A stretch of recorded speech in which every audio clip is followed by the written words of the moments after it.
Bolalarda nechta Ilhom aka? 2ta. Qani anaqa zo'r.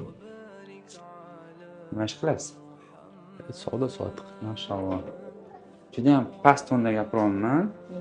Hammasi ham yopganman, ya'ni labdan ko'rmayapsiz, lekin eshityapsiz. Bu degan zo'r degani bu. Tabriklaymiz. Sizlarga. Inshaalloh yana ham yaxshi bo'ladi. Ilhom aka, oldin eshitish qanaqa edi? Ancha past edi. Ikkalasi ham past edi. Ikkalasi ham past edi. Ko'p joyga bordingiz. Ko'p joyda muloqotda yuramiz.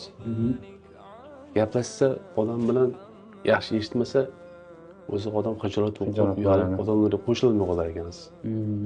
Hozir Xudoga shukr zo'r. Operatsiyadan oldin boshqa doktorlarga ham borib ko'rdingizmi? Yo'q, boshqa doktorlarga bormadik. Bizdan tavsiya qildik qildi, internetdan kuzatib yurardik. Keyin keldingiz. To'g'ri, siz olsa keldik. Operatsiyadan keyin ancha farqi bor. Endi bu yog'i eshitmayotganda yo'q qilay. Endi bemorimizda ikki tomonlama o'sha eshitish pastligi, ya'ni otoskleroz tashxisi qo'yilgan.